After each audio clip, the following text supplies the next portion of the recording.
Teluk Persia kembali tegang pagi ini. Dan pada tanggal 20 April 2026 ini, rezim Iran melihat tekanan dari Amerika Serikat tidak lagi sekedar simbolis, tetapi telah memasuki ranah perang senyap terhadap struktur komando mereka. Pada saat yang sama, kecurigaan semakin besar bahwa perang itu tak lagi hanya berlangsung di permukaan.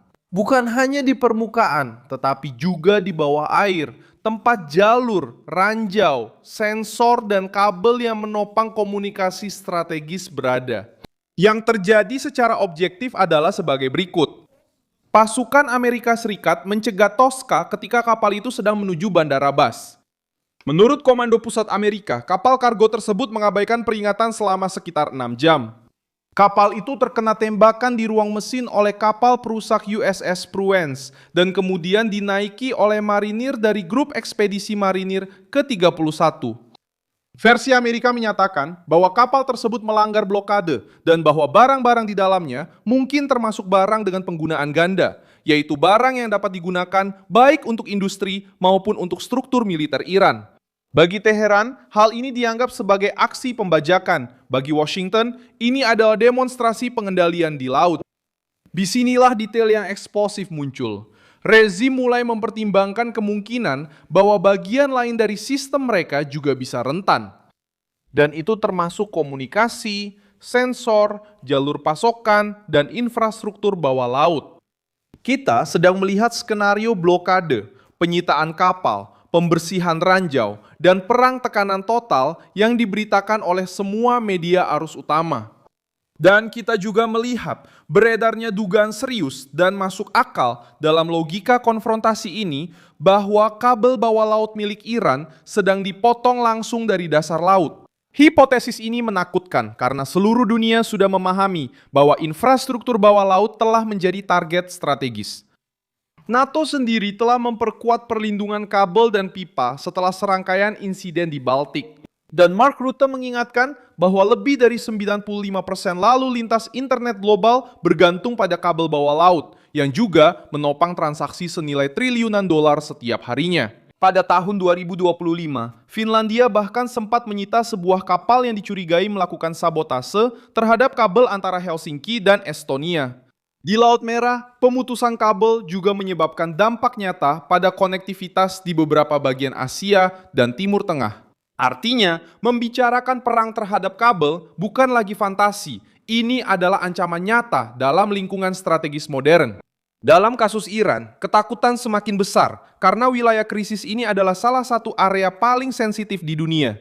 Selat Hormuz menjadi pusat aliran energi, perdagangan, dan pengawasan militer. Reuters melaporkan bahwa setelah insiden Tosca dan tembakan peringatan dari Iran, hanya 3 kapal yang melintasi selat dalam 12 jam, jauh di bawah rata-rata sekitar 130 kapal per hari. Asuransi perang kembali naik, mencapai sekitar 3% dari nilai kapal, dan harga minyak melonjak hampir 5%. Ini menunjukkan bagaimana setiap serangan diam-diam, nyata, atau hanya dugaan saja sudah langsung memberikan dampak. Ketika situasi mencapai tingkat ketegangan seperti ini, sekedar kemungkinan kehilangan komunikasi atau kebutaan taktis sudah cukup untuk menimbulkan ketakutan di dalam rantai komando. Reuters merinci bahwa Amerika Serikat sudah mulai melakukan upaya untuk membersihkan ranjau di Selat Hormuz dengan menggunakan drone, robot, helikopter, dan cara lainnya.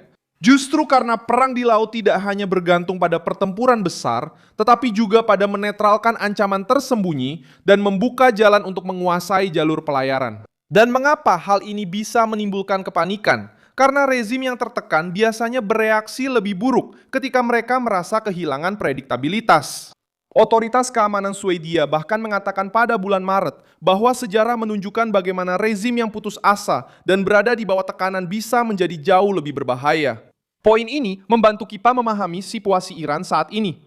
Jika rezim merasa bahwa mereka tidak lagi menguasai laut seperti sebelumnya, bahwa kapal-kapal mereka bisa dihentikan, bahwa ranjau-ranjau mereka sedang diburu,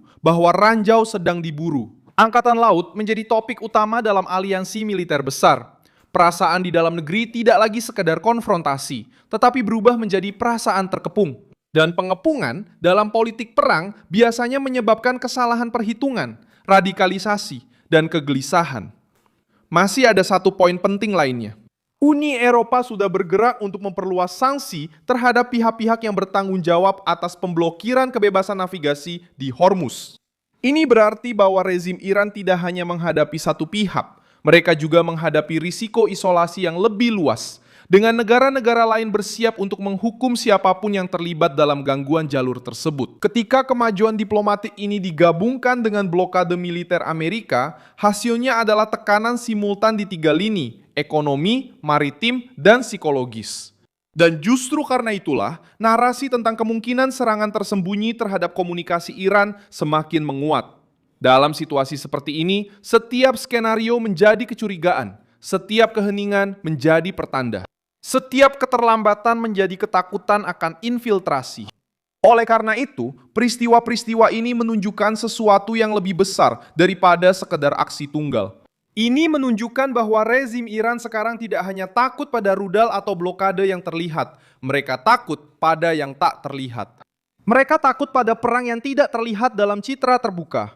Mereka takut kehilangan kendali tanpa menyadari kapan tepatnya keretakan itu terjadi.